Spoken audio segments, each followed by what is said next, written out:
अब थोड़ा न्यूमेरिकल्स करके देखते हैं सर्कुलर मोशन में। हम लोगों ने थ्योरी वाला पोर्शन पूरा कर लिया है, तो अब देखते हैं कि इसको अप्लाई कैसे किया जाए न्यूमेरिकल्स में। तो दो तरह के सर्कुलर मोशन हमारे को मिलने वाले हैं, एक तो हॉरिजॉन्टल सर्कुलर मोशन, राइट, और एक वर्टिकल सर्कुलर मोशन।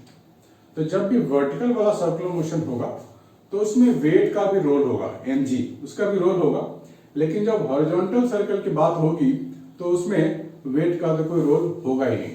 आइए देखते हैं। Find the maximum speed at which a car can turn around the curve of 30 metre radius on a flat road.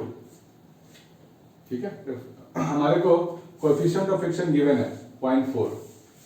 तो हम लोगों ने देखा हुआ है, थ्योरी पोर्शन में देखा था, ये हमारे पास फ्लैट रोड है और ये कार है।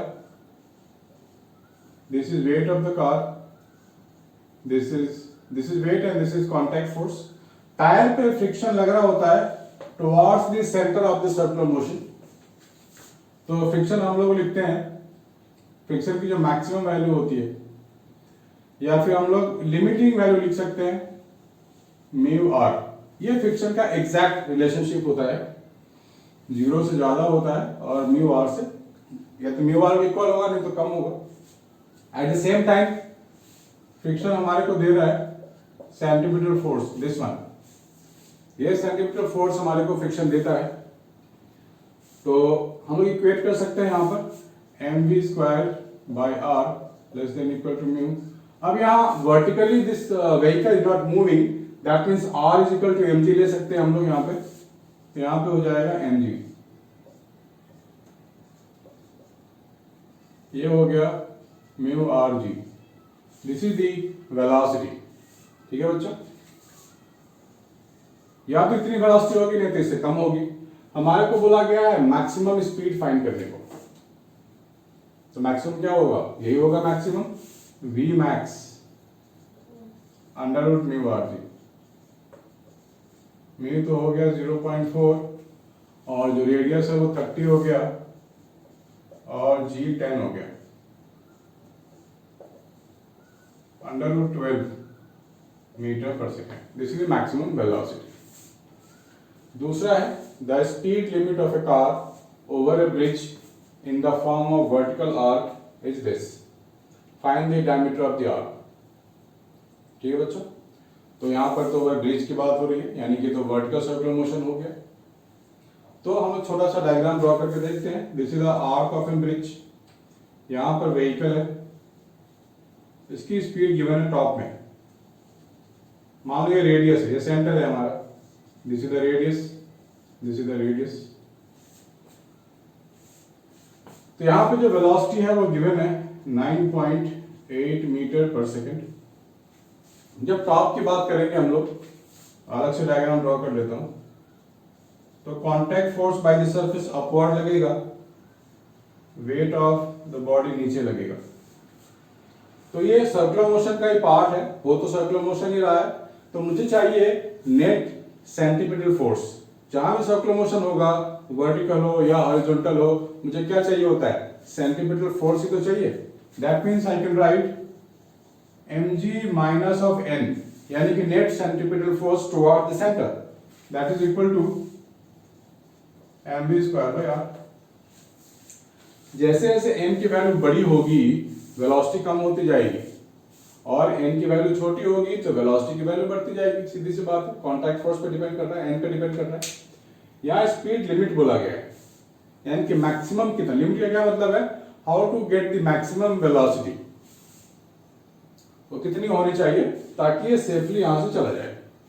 क्योंकि ऐसी पॉसिबिलिटी है कि वेलोसिटी इसकी ज्यादा होगी तो हो सकता है ये नीचे जाने की बजाय, सर्कल को फॉलो करने की बजाय सीधा चला जाए और एक्सीडेंट हो जाए।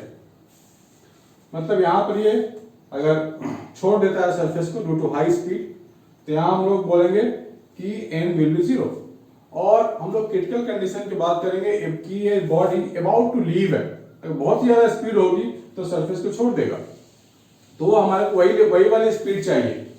तो यहां पर हम लोग n को 0 ले लेंगे और यहां पर v max ले लेंगे। तो mg is equal to mv square by r, mm cut v हो गया under root of R G, this one.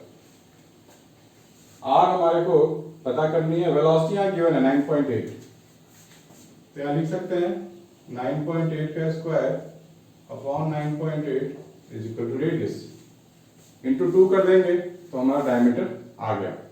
ठीक है बच्चों, तो बस आपको इस फॉर्मूले पे ध्यान देना है। ठीक है, मैं सॉल्व करने में ज्यादा इंटरेस्ट नहीं लूंगा, मैं आपको ये समझाना चाहता हूँ कि किस केस में हम लोगों को क्या कॉन्सेप्ट अप्लाई करना है। वो चीज आप समझ गए हो तो बहुत अच्छी बात है। तो यहाँ पर मैक्सिमम स्पीड की बात होगी तो हम लोग n को 0 कर देंगे और वेलोसिटी निकाल लेंगे, है ना। Please make a note.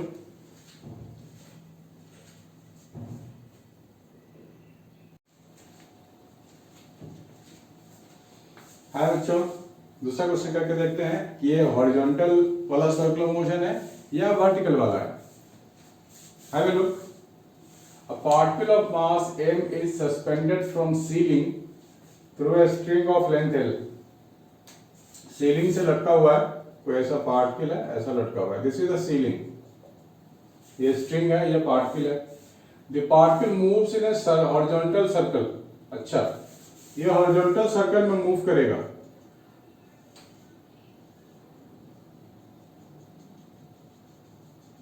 ये ऐसे ऐसे घूमेगा।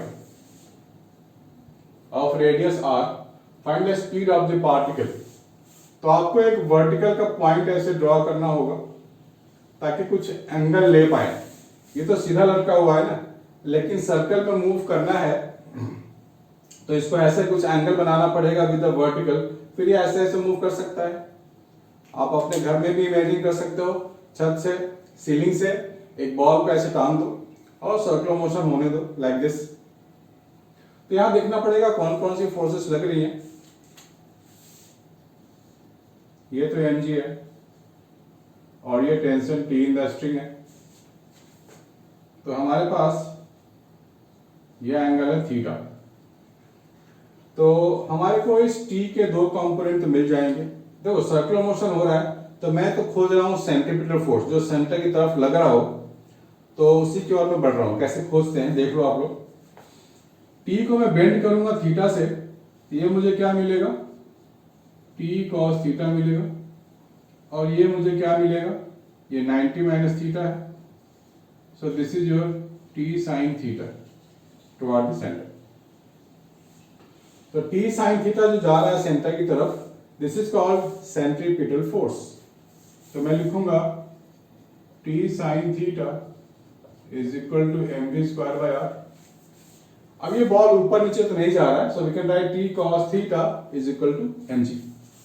सो this is T cos theta is equal to mg। इसको हम डिवाइड कर सकते हैं इक्वेशन 1 अपॉन इक्वेशन 2, तो मुझे मिल जाएगा tan theta is equal to v square by rg, ये मुझे मिल जाएगा। तो यहां से स्पीड की बात हो रही है। अब मुझे थीटा भी नहीं पता है ना, और लेंथ L है, रेडियस R है। R and L is given, this is L। हमारे पास ये जो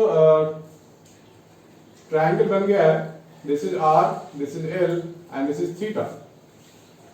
तो ये तो पाइथागोरस यहाँ लगा करके हम लोग ये बेस, ये वाला बेस फाइंड कर सकते हैं इस थीटा के लिए। This is L square minus L square, यहाँ लिख सकते हैं।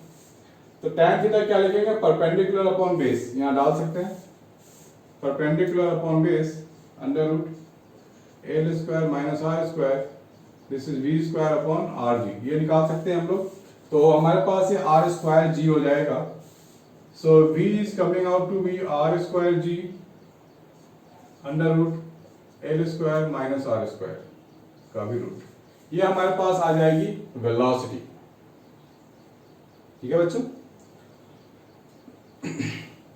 दूसरा बोला गया टेंशन, तो टेंशन हम लोग यहीं से फाइंड कर सकते हैं, cos थीटा या sin थीटा लगा सकते हैं। तो मान लो मैं ये लगाता हूं, तो v स्क्वायर मेरे पास है ऑलरेडी, यहां से उठा लूंगा, तो मैं लिखूंगा T sin थीटा हो जाएगा perpendicular by hypotenuse, that means r by l, m by r तो है, v स्क्वायर की वैल्यू भी मेरे पास है, that is r square g upon under root l square minus r square. तो हमारे पास एक r तो ये कट जाएगा, ये r पूरा कट गया। T is equal to mgl upon under root L square minus R square. ठीक है बच्चों, तो मैं फिर से कह रहा हूँ, मेरे को सॉल्व करने में इंटरेस्ट नहीं है, मेरे को इंटरेस्ट है कि भाई डायग्राम, क्वेश्चन को देख करके आप फॉर्मूला नहीं खोजो, आप डायग्राम खोजो। When you go for the diagram, तब आपको रियलाइज होगा कि मुझे कौन कौन सी फोर्सेस लेनी है। कोशिश करते हैं हम लोग, जब हॉरिजॉन्टल सर्कुलर मोशन होगा तो हॉरिजॉन्टल वाला फोर्स, वर्टिकल फोर्स हमारे को सारे के सारे चाहिए होता है, वो चाहे कोई भी फोर्स हो। उसके बाद सेंटर वाला फोर्स आएगा, तो सीधा जो भी सेंटर को डायरेक्टेड होगा, that is mv square by R. और वर्टिकल मोशन यहाँ पे अगर जीरो है तो upward force is equal to downward force, equilibrium का कंडीशन लगाएंगे, राइट। तो इक्वेशन आ जाएगा। तो ये अगर आपने सीख लिया है तो बहुत अच्छी बात है, इससे आप कोई भी क्वेश्चंस करने जाओगे आगे तो आपको कॉन्सेप्ट बिल्कुल आपको आ चुका होगा। ठीक है बच्चों, इसको नोट करो, कोई भी डाउट है आप मुझे बताओ। हमें लोग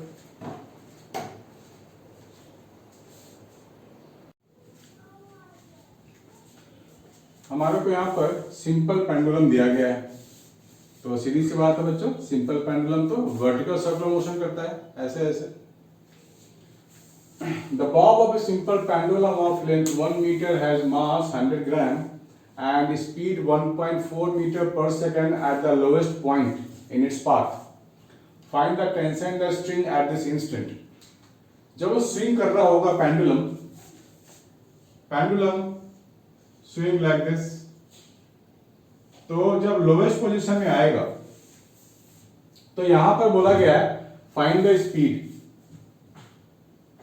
sorry T in the string, tension in the string, और लेंथ यहां पे गिवन है, लेंथ 1 मीटर, मास भी गिवन है, मास इज 0.1 kg, और ये जो वेलोसिटी है यहां की गिवन है 1.4 मीटर पर second. This is tension T upward, सीधी सी बात है, वेट नीचे लगेगा। तो फिर से मुझे वही काम करना है, net force towards the centre, that means T minus of mg, ये हो गया net force toward the centre, that is equal to mv square by r, this one. तो यहां क्या लिखेंगे हम लोग, mg plus mv square by r। Mass कितना होगा 0.1, g 10 होगा, वेलोसिटी 1.4, और रेडियस हमारे को हो जाएगा, जो लेंथ होगा वही रेडियस होगा, क्योंकि सर्कल तो ऐसा बनने वाला है, this is at the centre and this is the velocity, so radius is we can write 1 metre. बहुत सिंपल इक्वेशन है, इसको बड़े आराम से सॉल्व कर सकते हैं। ठीक है बच्चों, प्लीज नोट डाउन कर लो।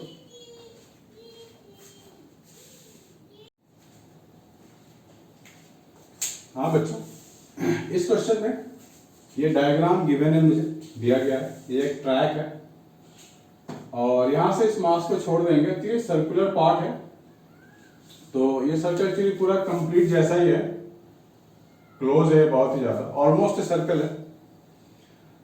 यहाँ बोला गया है, यहाँ पे फ्रिक्शन नहीं है, फ्रिक्शनलेस ट्रैक है। A particle of mass m is released from height h is equal to 3r on a smooth track. Will the block complete the circle? ये पूछा जा रहा है, क्या ये पूरा सर्कल में घूम पाएगा? What is the force on the circular track at B and C? C यहाँ पे एक पॉइंट दिया गया है, मैं पहले दिखाना भूल गया। What is the force on the circular track at B and C? ठीक है बच्चों, तो हमें यहाँ देखना है कि पहला पार्ट है कि यह कंप्लीट करेगा नहीं, तो कंप्लीट करने के लिए हम लोग यहाँ पे वेलोसिटी ऑफ बी फाइंड करेंगे। इस पॉइंट पे कितनी वेलोसिटी होगी ब्लॉक की, हम लोग ने देखा हुआ है वर्टिकल सर्कुलर मोशन में कि minimum velocity at the bottom, minimum velocity at the top कितनी होनी चाहिए, है ना, to for complete the circle. तो हम लोग ने डिराइव किया हुआ है formula, at the lowest point velocity आता था √5gr, और velocity at highest point √rg हुआ करता था। If you remember we have done this derivation. तो यहां देखते हैं कि b पे वेलोसिटी इससे कम है या इससे ज्यादा है। इससे कम होगा तो सर्किल पूरा का पूरा सर्कुलर मोशन नहीं हो पाएगा, इससे ज्यादा होगा तो ऑफ कोर्स हो जाएगा। तो हम लोग काम कर सकते हैं, एनर्जी कंजर्वेशन लगा सकते हैं, mg इंटू हाइट h, इस पे तो सिर्फ पोटेंशियल रिलीज है, यहाँ फेंका नहीं गया है, इस पॉइंट पे कोई वेलोसिटी नहीं है, ये ऑब्वियसली ग्राउंड पे आ गया तो potential energy will be zero, और वहां पे सिर्फ काइनेटिक एनर्जी होगा। दिस वन m और m तो गया, तो मुझे मिल जाएगा 6gr अंडर रूट, यानी कि f अंडर 5gr से तो ज्यादा हो गया ना। सो ये पूरा का पूरा कंप्लीट करने वाला है। Now we have to find the force on the circular track at B and C. जब ये ब्लॉक बी पे आएगा तो आप फोर्सेस पे ध्यान दो, कौन कौन सी फोर्सेस इस पे लग रही हैं। ट्रैक है, सरफेस है, तो कांटेक्ट फोर्स तो दिखाना पड़ेगा मुझे, और वेट भी इसका दिखाना पड़ेगा ऐसे mg। तो net force towards the centre, तो क्या लिखेंगे, r minus mg is equal to लिखेंगे mv स्क्वायर बाय r, यही होगा। तो हमें बोला गया ट्रैक वाला फोर्स निकालने, r we have to find out. r मुझे क्या मिलेगा, mg प्लस m, देखो वेलोसिटी हमने निकाला हुआ है 6gr, r तो गया, r मुझे मिल गया 7mg। ठीक है, यहां का r यानी कि कांटेक्ट फोर्स निकाला था, 7mg आ चुका है। अब हमें बात करनी है c वाले की। तो ब्लॉक हमारा यहां आ गया, तो कांटेक्ट फोर्स भी नीचे और इसका वेट भी नीचे, क्योंकि ट्रैक का सरफेस इधर है और बॉडी इसके नीचे है, ऐसे घूमते हुए जा रहा है। तो मैं क्या लिखूंगा, r plus mg is equal to mv square by r। ठीक है, लेकिन c की वेलोसिटी मुझे नहीं पता है। यहाँ की जो वेलोसिटी है वो c वाली वेलोसिटी लेनी पड़ेगी, यहाँ की वेलोसिटी b वाली वेलोसिटी थी, तो निकालनी पड़ेगी मुझे। फिर से एनर्जी कंजर्वेशन लगा लेते हैं, या फिर ये लगा सकते हैं energy at B is equal to energy at C, frictionless surface है, तो मैं लिख सकता हूं half m velocity of b का square is equal to mgh। अब देखो यहाँ हाइट भी तो गेन कर रहा है ना, r प्लस r 2r की हाइट है, प्लस इसके पास कुछ वेलोसिटी भी है, तो हाफ m vc का स्क्वायर। तो हम लोग यहाँ vb का स्क्वायर डाल देंगे, तो half m 6gr minus 2mgr into 2 upon m, this is vc का स्क्वायर। m तो गया, 2 अंदर आ जाएगा, 6gr माइनस 4gr, यानी कि 2gr मुझे मिल गया vc का स्क्वायर।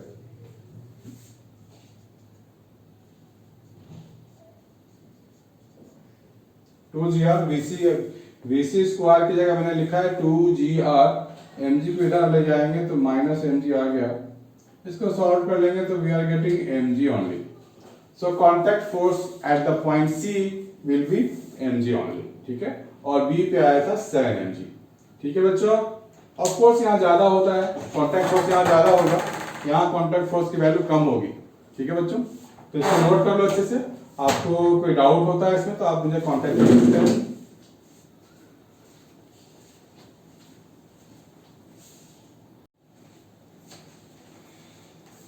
हाँ बच्चों, ये भी एक क्वेश्चन है वर्टिकल सर्कल का, करके देखते हैं। क्वेश्चन को आप लोग ध्यान से देखो पहले, और वीडियो को पॉज करके ट्राई करो 1 मिनट में, 2 मिनट में, 3 मिनट में, तो आपको शायद कुछ स्ट्रगल करो तो ज़्यादा समझ में आए, और ज़्यादा लंबे टाइम तक आपको याद भी रहने वाला है। तो आप यहाँ बोला गया body of mass 0.4 kg is whirled in a vertical circle making 2 revolution per second. If the radius is 1.2 meter, find the tension in the string at the top of the circle.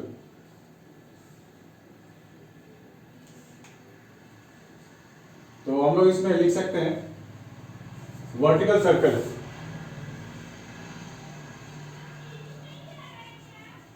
This one 2 revolution पर second है, revolution पर second ये frequency है बच्चों, frequency is given 2 revolution पर second RPS। तो हम लोग यहां पर जब फ्रीक्वेंसी की बात होगी तो क्या करेंगे, टाइम फाइंड कर सकते हैं। टाइम पीरियड क्या होता है, 1 फ्रीक्वेंसी। तो इसको एक्चुअली रिवॉल्यूशन पर सेकेंड हमारे को दिया गया है, तो हम लोग इससे एंगुलर फ्रीक्वेंसी फाइंड कर सकते हैं, दैट इज ओमेगा। वो होता है 2 पाई इंटू आरपीएस। इस केस में आरपीएस 2 है तो 2 पाई इंटू 2 ये हो जाएगा 4 पाई। और एक रिलेशनशिप हमारे पास है वेलोसिटी और लीनियर वेलोसिटी और एंगुलर वेलोसिटी का, that is v is equal to R omega. हो सकता है आपकी जो क्लास 10th में उनको ये फॉर्मूला नया नया लगेगा, लेकिन ये हम लोगों को बिल्कुल कॉमन सेंस की चीज है, करके देख लेते हैं। मान लो हम एंगुलर डिस्प्लेसमेंट की बात करते हैं, तो एंगुलर डिस्प्लेसमेंट हम लोग लीनियर वेलोसिटी कैसे लिखते थे? हम लिखते थे ना, linear velocity is displacement upon time, x upon t। अगर हम लोग किसी एंगल की बात करें, सपोज पार्टिकल p पहले यहां था, अब यहां चला गया, so angular displacement is theta. This one, पहले पार्टिकल p पे था, अभी q पे चला गया, this is angular displacement. And ये छोटा सा जिसका लीनियर डिस्प्लेसमेंट बोल सकते हैं, दैट इज x, और इसका रेडियस है r, दिस वन। तो हम लोग यहाँ पे क्या लिख सकते हैं, फॉर्मूला क्या होगा आप लोगों ने 9th क्लास में, radius is equal to arc length upon angle, this one. तो ये जो आर्क होता है वो x होता है और एंगल थीटा लेंगे हम लोग, तो we can write x is equal to R theta, ऐसे लिख सकते हैं। और यहां डाल सकते हैं x की जगह आर थीटा, ये वाला। मैं आपको डेरिवेशन बता रहा हूं v is equal to R omega का, तो ये लिख सकते हैं थीटा बाई टाइम। अब एंगुलर डिस्प्लेसमेंट अपॉन टाइम क्या होगा? एंगुलर वेलोसिटी होगा, so this is R omega, ठीक है। Theta upon T means omega, तो v is equal to R omega हमारे को मिल गया है। यानी कि अगर मुझे फ्रीक्वेंसी गिवन होगा तो मैं ये वेलोसिटी फाइंड हो सकता है, इजी प्रोसेस है। बस ये फॉर्मूला मुझे पता होना चाहिए था, शायद पहले से नहीं पता होगा, इसलिए मैंने छोटा सा डेरिवेशन करके बता दिया। ओमेगा इज गिवन 4 पाई, तो वेलोसिटी मुझे क्या मिलेगा? r into 4 pi, this is the velocity. अब बॉटम की बात करें, टेंशन टी ऐसे लगेगा और mg इधर लगेगा। टॉप की बात करें, टेंशन टी इधर लगेगा, mg नीचे लगेगा, राइट। तो यहां पर टेंशन हाईएस्ट पॉइंट कर देते हैं, टेंशन L कर देते हैं at the lowest point, so we can find TL minus mg square by r। Top और बॉटम, तो यहां से मेरे को मिलने वाला है TL is equal to m v square by r plus mg, और इसको मैं कैलकुलेट कर सकता हूं। Mass is given 0.4 kg, velocity का स्क्वायर कर देंगे, रेडियस 1.2 है, so 1.2 into 4 pi upon radius 1.2 again, this is mv square by r plus mg करेंगे तो 4 आएगा। तो इसे हम लोग कैलकुलेट कर सकते हैं इजीली। और जब हाईएस्ट पॉइंट की बात होगी तो क्या लिखेंगे? TH plus mg is equal to mv square by r। यहां पे हमारे को प्रोसेस करेंगे तो आ जाएगा हमारा TH, this is mv square by r minus mg, यहां था mv square by r plus mg, और यहाँ सारी वैल्यूज पता है हमारे को। सो कैलकुलेशंस का पार्ट है बच्चों, put the value and get the answer, ठीक है बच्चों, please make a note of it.